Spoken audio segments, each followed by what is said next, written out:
प्रिय दर्शकों नमस्कार। एक बार फिर से उपस्थित हूँ आप सबके सामने। आज शनिवार है और आज के कार्यक्रम में पिछली जन्म कुंडली के लग्न और नवमांस के साथ उपस्थित हूँ। कल एक जन ने मेरे कमेंट में कुछ लिखा था, उन्होंने ये बात लिखी थी कि आप फिल्म इंडस्ट्री में जाने के लिए प्रयास करो। मैंने बात करी है, बात चल रही है, देखिए कब तक मुझे नई फिल्म मिल जाती है। उनको भी मेरी एक्टिंग पसंद आई है। आइए शुरू करते हैं आज का कार्यक्रम। ये लग्न है और ये नवमांस इसके साथ आते हैं आज, और अंतिम तक देख के जाइएगा, कहीं जाना नहीं है।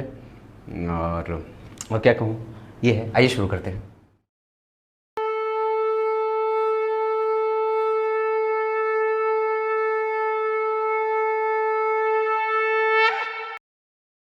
आइए अब आपको सीधे मुद्दे पे लेके आता हूँ। कल के कार्यक्रम में मैंने इस जन्म कुंडली के सिर्फ लग्न चार्ट का और पंचांग का विश्लेषण किया था। ये कार्यक्रम का दूसरा हिस्सा है। अब आइए इसमें हम लग्न और नवमांस का एक साथ तुलनात्मक अध्ययन करेंगे कि ग्रहों की स्थितियां कैसे बदल रही हैं। सबसे पहले बात सूर्य की करेंगे। सूर्य लग्न के अधिपति होकर के 12 में, यहाँ पे सूर्य दशम भाव के अधिपति, ये उनका एक अच्छा भाव मिलना, और जा करके जन्म कुंडली में बैठे हैं द्वितीय भाव में, अपने भाव से 5वें। अब जरा गौर करिए तो यहाँ पे लग्न का अधिपति अपने भाव से 12वें गया। ये व्यक्तित्व को कमजोर करेगा और व्यक्ति को मेहनत ज्यादा करने के लिए बनाएगा। कारण है क्यों? क्योंकि सूर्य की स्थिति 12वें और राहु केंद्र में, वो भी लग्न में। तो ऐसी स्थिति में जहां चंद्रमा भी ग्रहण पे होंगे और केतु का प्रभाव दाम्पत्य को कहीं ना कहीं कमजोर करने में उतारू होगा। हालांकि उसको शुभता दो शुभ ग्रह देंगे। कारण है क्योंकि चंद्रमा और शुक्र लग्न में और बुध भी लग्न में बैठे हैं। ऐसी स्थिति में कि यहाँ पे जो बुध हैं वो दो शुभ ग्रहों के बीच में होने के कारण और राहु से अंश में अंतर काफी होने के कारण यहाँ बुध षडबल में सर्वाधिक बली देखे जा रहे हैं। बुध लग्न में बलवान और कारक भी होते हैं, और साथ ही साथ वो अति मित्र की स्थिति में जा रहे हैं। षडबल में सर्वाधिक बली ग्रहों के रूप में मजबूत होना और दो शुभ ग्रहों के साथ रहने के कारण परस्पर वो शुभता का भाव भी दिखा रहे हैं। बात समझ में आई? ये क्लियर कर लेना चाहिए। तो यहां पे बुध की स्थिति शुभ ग्रह, चंद्रमा भी शुभ ग्रह और शुक्र भी शुभ ग्रह। हालांकि इनकी कुंडली में चंद्रमा जो है वो पापग्रह बन रहे थे, परंतु फिर भी ये स्थिति अच्छी होगी क्योंकि वो व्यय के अधिपति होकर के अगर लग्नेश के साथ परिवर्तन कर रहे हैं तो लग्न को निगेटिव प्रभाव से युक्त रखेंगे, परंतु अपने आप में एक अच्छे पर्यावरण को देने वाले भी ये वो हो जाएंगे, जहां व्यक्ति के दाम्पत्य को वो सुलभता देने वाले होंगे। परंतु पत्नी का मन थोड़ा सा भटकाव वाला जरूर होगा।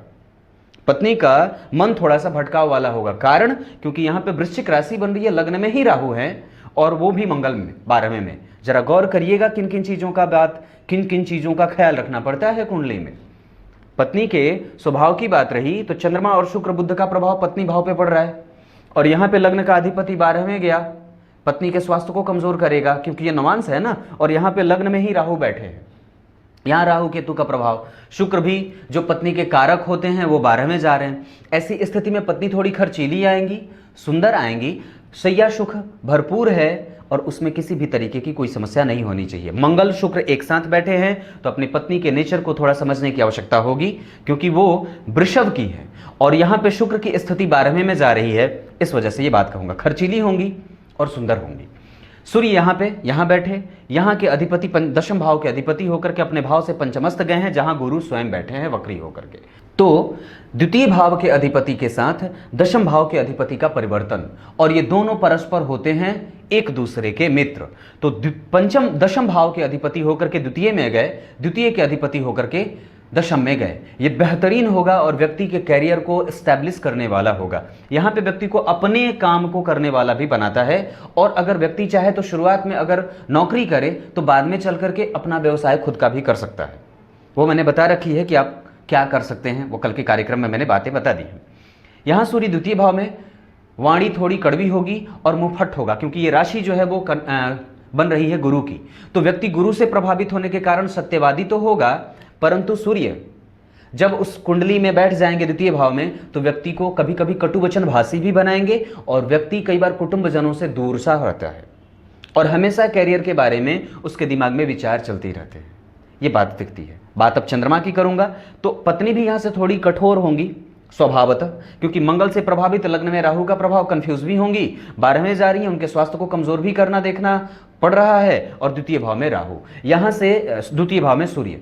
यहां पे जो स्थिति आ रही है वो व्यक्ति को इस बात पे सोचने को मजबूर कर रही है कि दाम्पत्य को जो आरंभ मिल रहा है वो थोड़ा कम, क्योंकि ये भाव खाली है, ये भाव खाली है। हालांकि इसका संबंध लगने से बन रहा है, परंतु यहां पे गुरु की राशि का बनना और पत्नी जो है वो धन भाव के अधिपति होकर के, पत्नी के धन का अधिपति होना, वो जाकर के दशम में बैठ रहे हैं गुरु। तो पत्नी कार्मिक होंगी, काम को प्रेरित करने वाली होंगी। आप जब भी आलस्य से युक्त होंगे वो आपको आपके लक्ष्यों का दर्शन कराने वाली होंगी और आपको कभी भी खाली बैठते नहीं देखना चाहेंगी, ये बात बनती है। चंद्रमा यहां लग्न में बैठे हैं, 12वें के अधिपति होकर के लग्न में आ रहे हैं, अपने आप को मजबूत भी कर रहे हैं। पर यहां पे अगर भाग्य के अधिपति होकर के वो लाभ में गए हैं, राशि के अधिपति के साथ दो शुभग्रह, व्यक्ति अगर अच्छे कर्मों से ही पैसे कमाए तो ये ज्यादा ठीक है। बहुत ज्यादा शेयर सट्टेबाजी, लॉटरी और किसी को ठगा करके पैसे कमाने का मतलब कोई रहेगा नहीं, क्योंकि गुरु दसम स्थान में बैठे हैं और उसके द्वितीय भाव, गुरु से द्वितीय चंद्रमा और गुरु से द्वितीय बुध, जहां बुध भद्र योग लगाएंगे, अपने ही राशि के बैठे हैं। और साथ ही साथ वो चंद्रमा के साथ यानी कि भाग्य का अधिपति लाभ के अधिपति के साथ बैठेगा।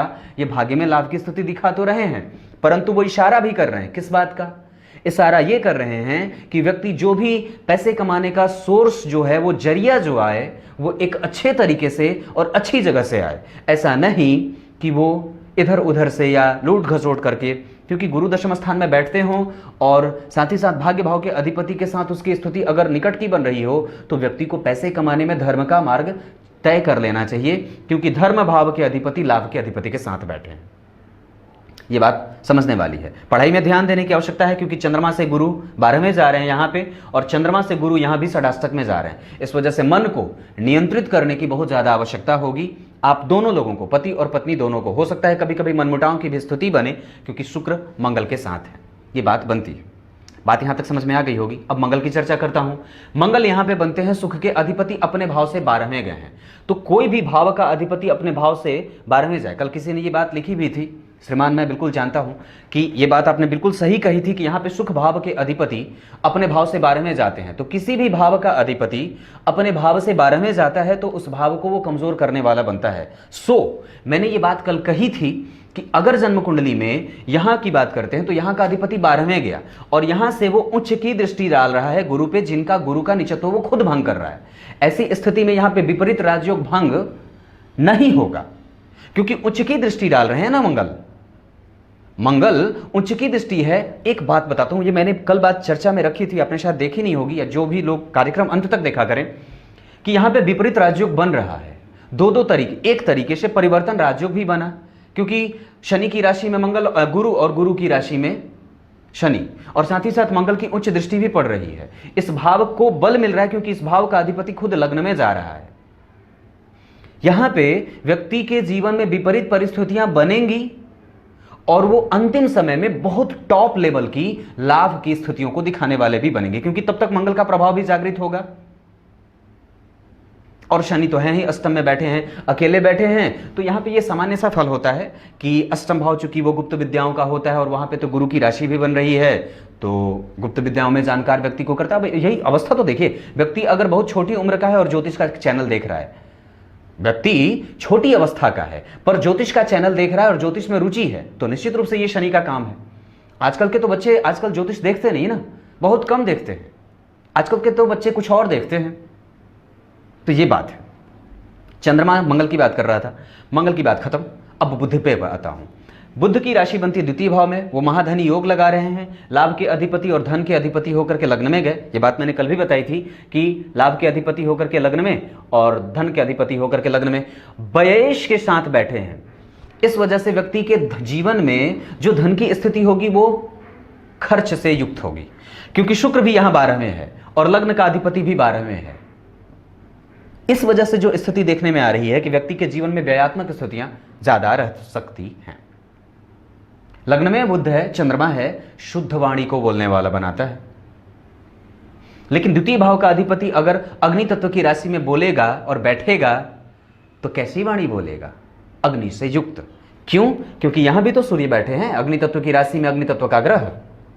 इस वजह से वाणी को बचा करके रखना है और कठोर भाषी नहीं बनना है। पत्नी गोल मटोल आएंगी और चंचल मन वाली आएंगी, गोल चेहरे को धारण करने वाली आएंगी, सुंदर आएंगी। ये आप बात आपने पूछी थी, बता दिए। ये बुध है। अब गुरु की बात करता हूं।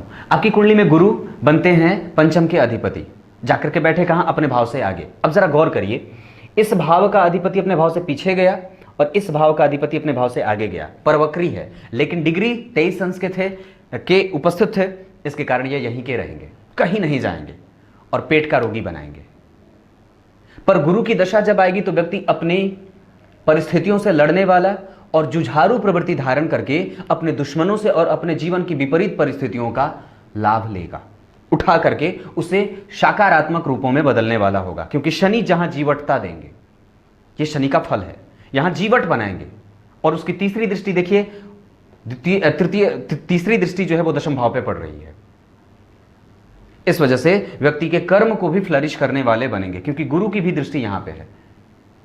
शनि की दृष्टि ज्यादा लाभ करेगी, गुरु की दृष्टि थोड़ी कम, क्योंकि वो नीच का है और छठे भाव में बैठे हैं, वो थोड़े कमजोर होंगे।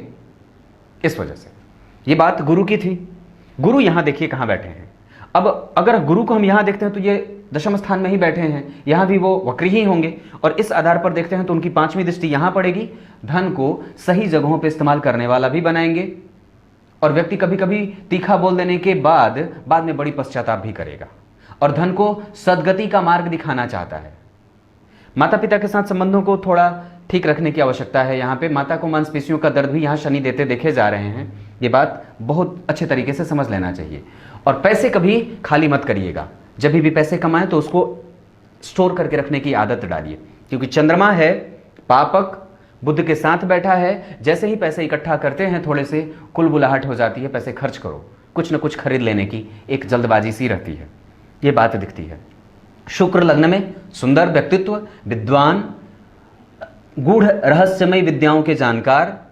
व्यक्ति कुछ भी बोल देता है किसी को, वो घटित हो जाता है और शुद्ध रहना चाहता है, शांत है, ऐसो आराम से रहना चाहता है, जीवन अच्छे से बिताना चाहता है। हालांकि ये तो सब कोई चाहता है, परंतु फिर भी यहाँ पे इनकी स्थिति बहुत अच्छी है, क्योंकि शुक्र, चंद्रमा और बुध तीनों लग्न में है। बेहतरीन है ये तीन शुभ ग्रहों का लग्न में बैठना, ये बात बनती है।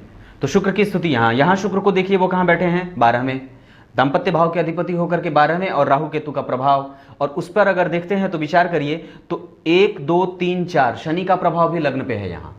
तो दाम्पत्य में इनिशियलाइजेशन जो होगा वो थोड़ा विलंब से होता है, आरंभ विवाह का देर से होता है, क्योंकि यहाँ भी यहाँ के अधिपति लग्न में बैठे हैं। और अगर शनि को देखते हैं तो शनि की स्थिति अगर विचार करते हैं तो शनि यहाँ बैठे हैं।